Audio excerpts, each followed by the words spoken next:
And Jesus, after saying this, at any rate, acted.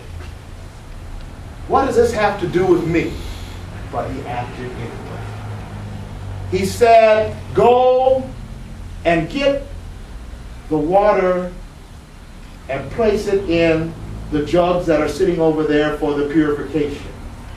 As you know or may know about Jewish celebrations, anytime you come into a Jewish home, one of the things out of hospitality and out of ritual was you were to be provided water to cleanse yourself as you entered into their holy space, into their home. And in this place where this wedding was taking place, there were 6 big jugs of water with 20 to 30 gallons, that could hold 20 to 30 gallons of water. So they were planning for a big celebration, and Jesus said, fill them with water. And they did what Jesus said. And Jesus said, draw from that water and take it to the steward. And the head waiter saw that this was wine of finest quality. Where did this come from? We thought we were in trouble. And Jesus said, it is done. Jesus took ordinary things, water, and made it something extraordinary. This symbolism of this story is much deeper than him transforming water into wine, but it is forbearance of what he is doing for the people of Israel and for us.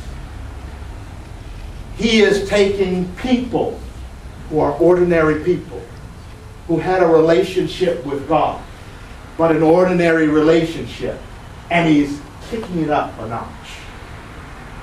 He is taking these ordinary people and he's making them holy by his presence, by his blessing, by his presence in their life, and making them something so much greater. Changing water, which is important to life, but to something much more special, wine. Jesus does this for each and every one of us in our ordinariness. Each and every one of us is called to become something very holy, something very special, something very rich in our world. And we have to accept that. We have to see what that is in our lives. We have to see how the Spirit is working in and through and with each and every one of us in a special way to touch the world, to bless the world, and to make it holy. We have to make sure that the wine that Christ is making in us does not revert back to water. We have to make sure that we determine how God has made us holy and how we are called to share that holiness with the guests in the feast, the wedding feast. Each and every one of us has a special blessing, has a gift, has a talent. Some are extraordinary, like this, the second reading speaks of. Some people can speak in tongues, some can heal, some can preach, some can do certain very special things. But most of us in our ordinariness, just by our being, have something very powerful to offer to the world, to our brothers and sisters, to our family, to our friends, to our co-workers.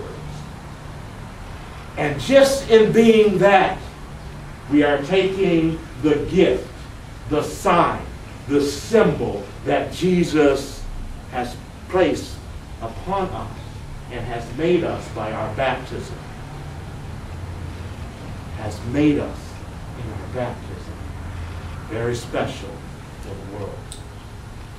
Reflect upon your gift and don't look for some lofty mountaintop transformation where you're laying hands and healing.